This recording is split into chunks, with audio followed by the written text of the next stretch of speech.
Shalom saudara-saudari yang dikasihi Tuhan. Nama saya Michelle, umur saya 29 tahun. Saya tinggal di Singapura. Saya sudah 3 tahun ini dibimbing oleh Pastor Jason Ong dan Pastor Judith Halim. Saya dari dulu adalah seorang yang gembira, girang, dan juga ceria. Dari kecil hingga dewasa, saya tidak pernah mengalami suatu pergumulan yang sangat berat. Saya seharusnya menikah tanggal 18 April 2020 kemarin. Semua persiapan pernikahan sudah matang, baju wedding sudah ada, cincin sudah ada, foto wedding sudah ada, hotel sudah dibayar, rumah sudah siap, undangan pun telah disebar. Semua persiapan pernikahan, semuanya sudah lengkap. Saya sangat senang dan gembira sekali karena saya akan memasuki kehidupan baru di hidupku. Suatu kehidupan baru yang sudah aku impikan dari kecil akan menjadi realita. Dan saya sangat senang dan excited akan datangnya hari pernikahan saya. Saya sudah berencana dan benar-benar mempersiapkan hati saya untuk menjadi istri dan membangun keluarga yang kokoh di dalam Tuhan. Karena COVID-19, pernikahan saya di Singapura terpaksa harus dibatalkan oleh pemerintah di Singapura. Saya pikir batalnya pernikahan saya di April ini berarti saya hanya akan bisa menikah di Desember akhir tahun. Tetapi, kiranya rancangan Tuhan beda dengan rancanganku. Pada tanggal 6 Juni 2020, sesuatu yang sangat berat menimpa hidup saya. Tunangan saya yang sangat terkasih meninggal secara tragis dalam kecelakaan mobil. Biasanya saya selalu bersama dia di mobil karena saya bekerja bersama dia. Tetapi hari itu saya tidak bisa kantor karena saya ada banyak pekerjaan di rumah. Pada pagi saat hari kejadian, saya menelpon tunangan saya 2 kali untuk bertanya kepada dia apakah dia perlu dibawakan makan ke kantor. Saya bingung. Kenapa sudah ditelepon 2 kali tapi tidak ada jawaban? Karena tunangan saya adalah orang yang selalu mengangkat teleponnya sesibuk-sibuknya dia. Atau kalau benar-benar tidak lihat telepon, dia pasti akan cepat telepon balik. Saya tunggu terus, tetap belum ada kabar. Pada jam 2 siang, tiba-tiba saya mendengar mama saya terima telepon dari papanya tunangan saya. Dan mereka menyatakan bahwa tunangan saya sudah meninggal dunia. Saya langsung merebut teleponnya dan menanyakan berkali-kali ke papa tunangan saya. Karena saya tidak mau percaya bahwa tunangan saya benar-benar sudah tiada. Saat itu, papa tunangan saya terus-menerus menyatakan kepada saya bahwa benar tunangan saya sudah tiada. Saya sekejap langsung jatuh ke lantai. Saya langsung menuju ke rumah orang tua tunangan saya dengan penuh tangisan. Sampainya di sana, papa tunangan saya memberikan satu kantong plastik besar transparan yang isinya semua barang-barang tunangan saya dari mobil. Laptop bag dia, dompet dia, handphone dia, kunci mobil dia, jam tangan dia. Semua barang satu-satu itu semua benar milik dia semua. Dan barang-barang itu pun semua basah dan ada tanah dan rumput-rumputnya. Melihat semua barang-barang itu, saya langsung tergeletak jatuh ke lantai lagi. Tunangan saya yang terkasih selama 4,5 tahun lenyap begitu saja dalam sekejap. Semua impian saya musnah dan seluruh kehidupan saya hancur lebur di depan mata saya. Pada hari itu, saya tidak bisa berpikir apa-apa. Saya rasanya benar-benar hanya mau mati saja.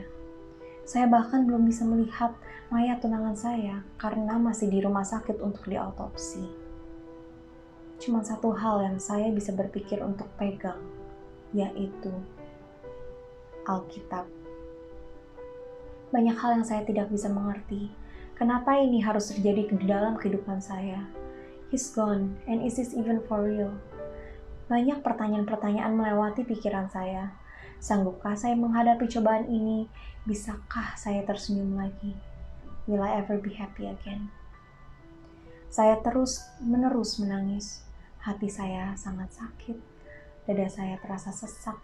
Perut saya pun terasa terus dipelintir. Saya terus-menerus menangis setiap hari. Makan pun menangis. Tidur pun menangis, nyetir pun menangis, jalan pun menangis. Saya benar-benar tidak sanggup untuk hidup lagi. Saya terus-menerus meminta Tuhan, Tuhan, ambillah nyawa saya. I don't want to live anymore. Tetapi hari demi hari, minggu demi minggu telah berlalu, saya tetap hidup. Dan Tuhan tidak pernah mengambil nyawa saya, biarpun saya terus-menerus kuat meminta kepada Tuhan untuk mengambil nyawa saya. Saya masih tetap hidup. Lalu saya mulai bernegosiasi sama Tuhan. Saya bilang, oke Tuhan, kayaknya Engkau tidak akan mengambil nyawa saya di dalam waktu yang cepat. Tetapi hati saya sangat sakit. Bisa nggak setidaknya Engkau menyembuhkan hati saya? Mana bisa aku terus hidup di dunia ini dengan sakit yang mendalam seperti ini? Suatu hari, saya dengar khotbahnya Pastor Jason dan Pastor Judith bahwa memperoleh kebahagiaan di tengah-tengah kesulitan bukanlah sesuatu hal yang mustahil. Kebahagiaan tidak bergantung kepada kondisi dan situasi kita. Kebahagiaan adalah suatu keputusan mutlak yang harus kita ambil, di mana kita memutuskan untuk taat sepenuhnya kepada Tuhan. Kebahagiaan bisa terjadi pada saat kita merendahkan hati kita di hadapan Tuhan dan menerima bagian dan porsi kita masing-masing.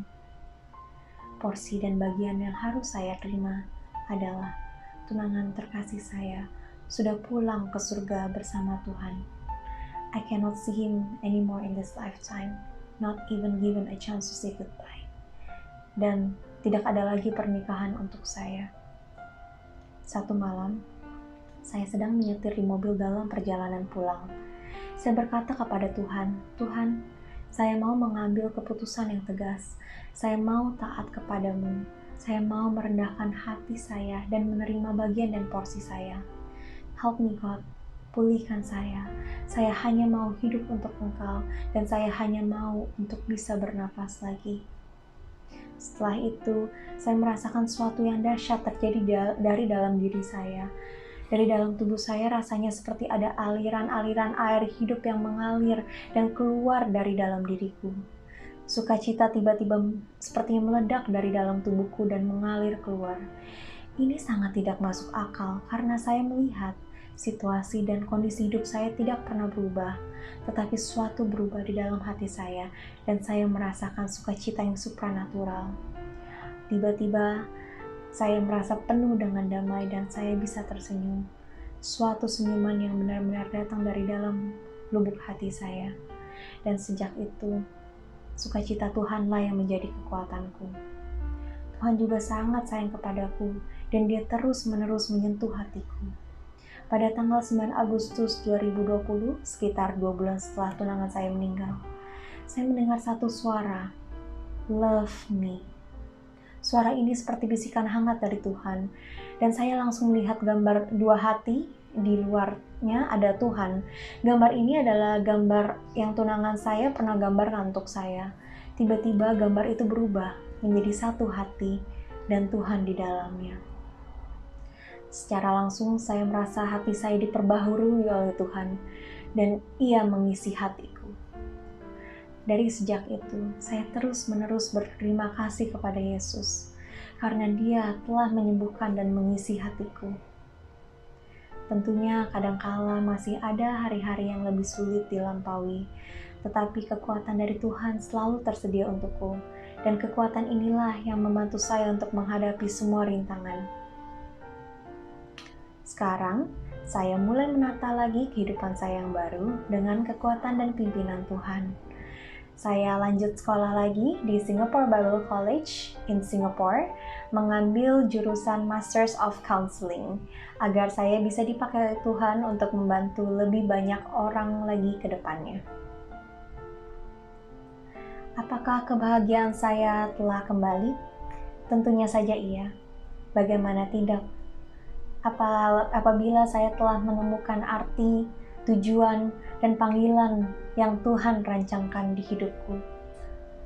Saudara seiman, saya hanya ingin menyemangati kalian semua. Apapun rintangan dan kesulitan yang kita hadapi, ketahuilah bahwa kasih karunia Tuhan selalu cukup untuk kita. Ada banyak sekali masalah dan rintangan dalam hidup yang mungkin kita tidak dapat mengerti. Tetapi saya sudah mengerti dan menerima bahwa kita tidak harus selalu mengerti. Kita hanya perlu melakukan bagian kita. Kita hanya perlu percaya, bergantung, dan menuruti semua perintah Tuhan. Karena rancangan Tuhan selalu lebih tinggi dan lebih indah dari rancanganku. Dan kita tahu sekarang bahwa Allah turut bekerja dalam segala sesuatu untuk mendatangkan kebaikan bagi mereka yang mengasihi Dia, yaitu bagi mereka yang terpanggil sesuai dengan rencana Allah. Terima kasih banyak semuanya. God bless you.